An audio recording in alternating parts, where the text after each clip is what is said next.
오늘 우리가 함께 하실 말씀은 우리 요한복음 8장 1절로부터 11절까지 말씀입니다. 함께 읽겠습니다.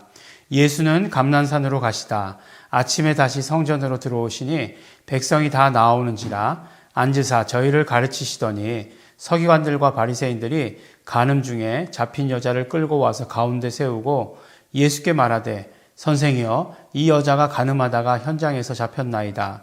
모세는 율법에 이러한 여자를 돌로 치라 명하였거늘 선생은 어떻게 말하겠나이까? 저희가 이렇게 말하면 고소할 조건을 얻고자 하여 예수를 시험함이러라. 예수께서 몸을 굽히사 손가락으로 땅에 쓰시니 저희가 묻기를 마지 아니하는지라.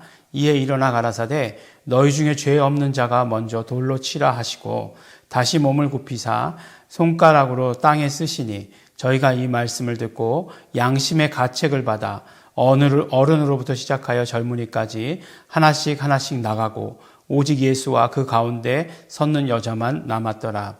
예수께서 일어나사 여자 외에 아무도 없는 것을 보시고 이르시되 여자여 너를 고소하던 그들이 어디 있느냐? 너를 정죄한 자가 없느냐? 대답하되 주여 없나이다. 예수께서 가라사대 나도 너를 정죄하지 아니하노니 가서 다시 죄를 범치 말라 하시니라. 아멘. 네, 우리 요한복음 8장 말씀은 우리가 아주 잘 아는 말씀이죠. 현장에서 간음하다가 잡힌 여자의 이야기입니다. 현장에서 간음하다 잡혔다. 뭔가 이렇게 수상한 냄새가 나죠. 어떤 수상한 냄새가 납니까? 덫을 놓았다라고 하는 그런 생각이 들지 않습니까? 근데 중요한 것은 무엇이죠? 간음은 혼자 합니까? 네. 여자 혼자 하는 것도 아닌데 남자는 안 끌고 오고 여자만 끌고 왔다. 뭔가 냄새가 아주 구리다라고 하는 것 알 수 있습니다. 그래서 이제 여자를 데리고 와가지고 뭐라고 하냐면 이제 율법에서는 이렇게 간음하다 걸린 여자는 돌로 쳐라. 돌로 쳐서 죽이라고 이렇게 명하였는데 선생님은 어떻게 말씀하시겠습니까? 라고 이렇게 이야기를 합니다. 근데 이제 오늘 말씀을 보면 먼저 우리가 함께 생각해 봐야 될 말씀이 뭐냐면 이 말씀이 어디에서 일어난 말씀이죠? 예수님께서 성전에서 가르치실 때 하신 말씀이에요. 그러니까 예수님께서 성전에서 가르치고 계시는데 워낙 예수님의 인기가 좋고 또 이제 서기관들과 바리새인들 이제 유대인의 그 리더들은 예수님을 잡아 죽이려고 하는 그런 의도가 강했잖아요. 그래서 예수님을 잡을 명목을 찾아야 했는데 잡아 죽일 명목을 찾아야 되는데 쉽지 않았어요. 그래서 이렇게 계속해서 덫을 놓는 것입니다. 보면은 예수님께서 이제 감람산으로 가셨다가 다시 성전으로 들어오셨다라고 이렇게 얘기하고 있죠. 감람산은 어디에 있는 산이죠? 예루살렘에서 가까운 산이죠. 그러니까 예루살렘에서 예수님이 계셨었고 나갔다가 감람산으로 갔다가 다시 들어오셨다라고 말씀하시는 것은 이제 밤을 지새고 다시 아침에 오신 것을 말씀하는 거죠. 그러면 이때도 계속해서 초막절에 연속으로 계셨다라고 하는 것을 알 수 있는 거죠. 물론 초막절이 끝났지만 끝나고 나서도 예루살렘에 계셨다라고 하는 것을 우리는 알 수 있는 것이죠.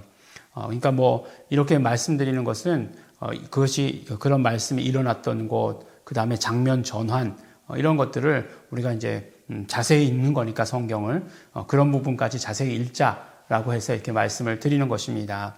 이건 뭐 특별한 지식이 필요한 게 아니에요. 말씀에도 다 나와 있는데 우리는 이렇게 뚝뚝뚝뚝 띄워놓고 얘기하기 때문에 여기가 그 골목이었어? 뭐 이렇게 딱 돌아갔는데 뭐 이렇게 말씀하는 것과 마찬가지입니다. 이제 중요한 것은 이제 어쨌든지 간에 이 내용이 중요한 건 중요한 거죠. 그래서 현장에서 간음하다 잡힌 여자가 왔어요. 그런데 이제 예수님께서 이제 완전히 이 사람들은 생각하기를 야 이거는 완전히 외통수다. 네. 예수님께서 이거 어떻게 할 수 있는 상황이 아니다. 어떻게 예수님께서 율법을 어기시겠느냐 라고 하는 생각을 하는 거죠. 그래서 예수님의 이러한 상황, 진퇴양난, 사면초가, 이 외통수 이렇게 얘기하면서 아주 쾌재를 부른 것이죠. 그런데 예수님께서 뭐라고 말씀을 안 하셨어요.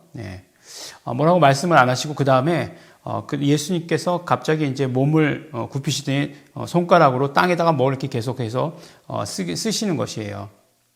그러니까 이 사람들이 계속해서 막 물어보는 거죠. 왜 어떻게 얘기하시겠습니까, 선생님? 막 이렇게 얘기하는 거죠. 마치 요새 이렇게 뭐 검찰에 누가 불려 들어가면 이렇게 막 마이크 대고 한 말씀만 해주십시오. 막 이렇게 얘기하잖아요. 네, 예수님에게 이제 예수님이 죄인이 아닌데도 불구하고 어떻게 하겠느냐, 막 이렇게 막 종주목을 들이댄 거죠. 그러니까 예수님께서 계속해서 쓰시던 것을 쓰십니다. 그리고 너희 중에 죄 없는 자가 먼저 돌로 치라라고 이렇게 말씀을 하세요. 죄 없는 자가 먼저 돌로 치라라고 이렇게 말씀을 하시면서 그 바닥에다 이렇게 막 이렇게 쓰십니다. 근데 뭘 쓰셨을까라고 하는 것이 이제 굉장히 중요한 이슈 중에 하나 아닙니까? 뭘 쓰셨을까? 예수님께서 근데 이제 이 뭘 쓰셨을까 하는 것에 있어서 정말 강력한 인상을 주시는 그 말씀을 잊어버릴 수가 없죠. 뭘 쓰셨을까? 아마도 예수님께서는 죄의 목록을 써 나가셨을 것이다. 그런데 단순한 어떤 그런 죄의 목록이 아니었을 것이다 라고 하는 생각이 들어요. 그것이 무엇이냐면 우리가 주일 말씀 가운데서도 나누었고 지난주 우리 7장에서의 말씀 가운데서도 나누었는데 예수님께서 말씀하실 때 너희가 외모로 판단하지 말고 공의의 판단으로 판단하라 라고 이렇게 말씀을 하세요. 근데 외모의 판단이라고 하는 것은 결국은 율법이고 공의의 판단이라고 하는 것은 결국 복음을 말씀하는 거예요. 그러면 율법은 빠져나가기 어렵고 복음은 쉬우냐? 그렇지 않습니다. 예수님께서 율법을 폐하러 오셨다라고 결코 말씀하지 않으세요. 예수님께서는 율법을 완성시키러 오셨다라고 이렇게 말씀을 하십니다. 그러면 율법의 이런 어떤 그런 그물은 뭐 얼기설기한 그물이라고 얘기한다면 복음이라고 하는 것은 광목그물과 같은 것이다 라고 이렇게 얘기할 수 있는 것이잖아요. 그러니까 무슨 말씀이냐 하면 살인하지 말라라고 하는 이 법은 무엇이냐면 사람을 찔러 죽이지 않으면 살인은 아닌 거예요. 그런데 예수님께서 말씀하시는 그 법은 무엇이냐면 율법보다 훨씬 더 강화된 법이에요. 무엇입니까? 마음으로 미워만 해도 살인한 것이다. 형제를 보고 욕만 해도 살인한 것이다.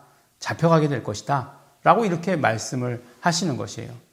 그냥 음란한다고 하는 것은 행음했다라고 하는 것은 실제적인 행위가 있어야 되는 것인데 예수님은 뭐라고 말씀하시냐면 마음으로 음욕만 품어도 너희가 행음한 것과 마찬가지다 라고 이렇게 말씀하시잖아요. 그러니까 예수님께서 율법을 훨씬 더 강화하셨습니다. 아마도 땅에 쓰실 때 그러한 것들을 쓰시지 않았을까. 마음으로 음욕만 품어도 음행한 것이다. 사람을 미워하기만 해도 살인죄다. 뭐 이렇게 써나가시지 않았을까. 그러니까 그것을 보고서 어른으로 시작하여서 젊은이까지 하나씩 나아갔다라고 이렇게 이야기합니다. 이 말씀을 보면서 야, 예수님 때는 그래도 굉장히 낭만적이었다라는 그런 생각이 들었어요. 만약에 상황이 지금 상황이다. 오늘날 같은 상황이다라고 얘기했을 때 사람들이 그걸 보고서 나갈까? 그런 생각을 해본 거죠. 나갈까요, 과연? 가버릴까? 그런 생각을 하면 지금 훨씬 더 마음이 강팍해진 그런 세상 가운데 살아가고 있다라고 하는 것을 우리는 느끼게 됩니다. 정말 마음이 강팍해지는 거 굉장히 위험한 것이에요. 항상 심장은 말랑말랑해야 됩니다.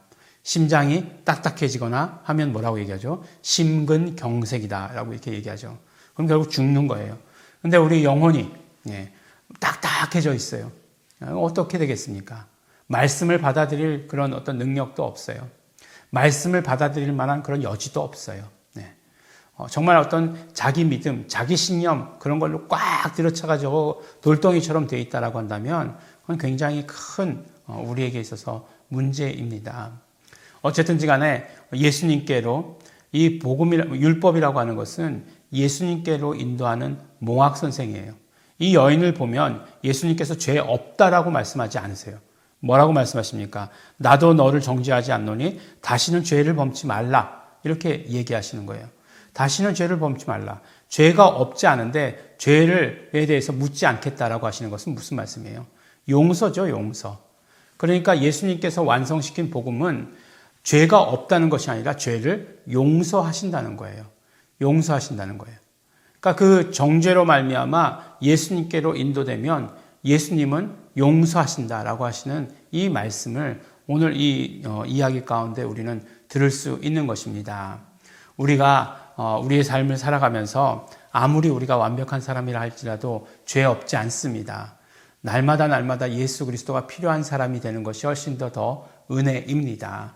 그렇기 때문에 우리가 정말 그 죄를 발견할 때마다, 우리가 정말 죄가 있다고 느껴질 때마다 우리의 마음이 딱딱해지지 아니하고 강팍해지지 아니하고 그 죄를 느낄 때마다 예수님께로 나아가서 용서받고 그 용서받은 자유한 삶을 사는 것, 오늘 우리에게 말씀해 주시는 것입니다.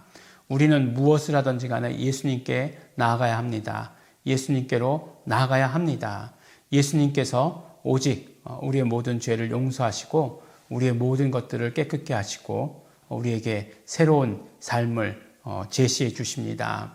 오늘도 예수 그리스도로 말미암아 사시는, 마음이 강팍해지지 아니하고 예수님께로 나아가시는 우리 성도 여러분이 되시기를 예수 이름으로 축원합니다. 기도하겠습니다. 하나님 아버지 감사합니다. 오늘도 우리는 우리의 부족함, 우리의 연약함 있습니다. 그렇기 때문에 하나님 감사합니다. 오히려 아버지 하나님, 우리가 연약하고 우리가 부족하고 우리가 죄가 있기에 예수님께 나아갈 수 있도록 축복하여 주신 것 너무나 감사하고 고맙습니다. 오직 예수님으로만 살게 하여 주시옵소서. 예수님으로만 살게 하여 주시옵시고 또 아버지 하나님, 날마다 예수의 피를 의지함으로 말미암아 정결하여지고 깨끗하여지고 성결된 삶을 살아갈 수 있도록 되기를 간절히 바라고 소원합니다. 성령님이시여 함께하여 주시옵시고 충만함으로 인도하여 주시옵소서. 감사드립니다. 예수님 이름으로 기도드렸습니다. 아멘. 우리 이 시간에 기도하실 때 우리 감사하시면서 기도하시기 바랍니다. 우리 정말 우리 율법으로 말미암아 예수님께로 인도되어질 수 있도록 축복하여 주신 것 감사합니다. 우리가 정말 죄가 있기에, 허물이 있기에, 부족함이 있기에 예수님을 만날 수 있도록 축복하여 주신 것 너무나 감사하고 감사합니다. 예수님으로만 살겠습니다. 용서받은 기쁨으로 살겠습니다. 우리 다 같이 소원하시면서 결단하시면서 또 예수의 피를 의지해서 회개하시면서 통성으로 기도하시겠습니다.